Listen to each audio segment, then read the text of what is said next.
10 choses à savoir sur Émile Zola. Célèbre pour être le père des Rougon-Macquart, Émile Zola reste l'un des auteurs français les plus célèbres de la planète. Né en 1840 à Paris, il vécut jusqu'au 29 septembre 1902, date à laquelle il fut retrouvé asphyxié à son domicile. Porte-étendard du savoir-faire et de la culture française, voici 10 choses à savoir sur cet illustre personnage. 1. Quelle est l'œuvre la plus connue d'Émile Zola? Émile Zola est principalement célèbre pour les Rougon-Macquart.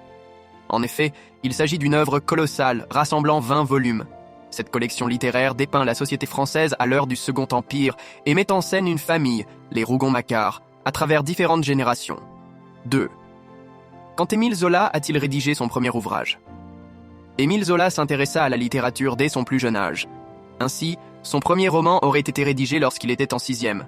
Celui-ci traitait du thème des croisades. En revanche, il ne fut jamais publié. 3. Quel est le genre littéraire de Zola? Émile Zola était un témoin de son époque. Romancier du 19e siècle, il donna naissance au naturalisme. Dans la descendance du réalisme de Balzac, celui-ci s'intéressait à tous les sujets, sans distinction de classe sociale. À ce titre, Émile Zola n'hésitait pas à placer des ouvriers, des mineurs ou des prostituées comme personnages principaux de ses romans. 4.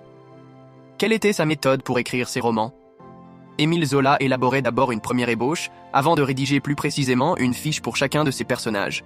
Pour rendre son écriture encore plus réaliste, il prenait des notes, menait des enquêtes, rassemblait des documents techniques. Il n'hésitait pas à s'immerger dans les lieux de ses romans. 5. Comment Émile Zola a-t-il défini le naturalisme? Le naturalisme est un mouvement littéraire initié par Émile Zola.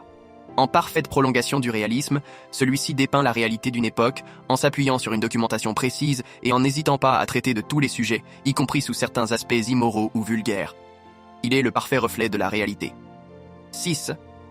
Pourquoi Émile Zola a-t-il écrit La Bête humaine? La Bête humaine était une tribune qui permit à Émile Zola de dénoncer la période de décadence caractéristique de la fin du Second Empire à Paris. Il s'agit du 17e volume de la série des Rougon-Macquart, publié en 1897.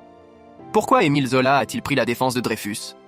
En 1894, Alfred Dreyfus fut accusé à tort d'avoir enseigné l'Empire allemand. Il fut condamné à la déportation à perpétuité, ce qu'Émile Zola perçut comme une condamnation sur fond d'antisémitisme. Il mena donc sa propre contre-enquête et publia « J'accuse » en 1898. À ce jour, la mort d'Émile Zola est toujours soupçonnée d'être un assassinat des anti-Dreyfusards. 8. Avait-il d'autres passions que l'écriture? Véritable artiste, Émile Zola était également un fervent amateur d'art en général. Très proche du mouvement impressionniste, il était l'ami d'Édouard Manet, d'Auguste Renoir et de Paul Cézanne, qu'il connaissait depuis l'enfance et qu'il avait initié à la peinture. 9. Émile Zola a-t-il exercé d'autres métiers? Au-delà d'être l'un des plus grands auteurs français, Émile Zola fut également journaliste. Très présent dans les cercles artistiques et intellectuels parisiens, il collabora aux rubriques littéraires de différents journaux de la fin du 19e siècle. Par ce métier, il se bâtit peu à peu la réputation d'un critique d'avant-garde. 10.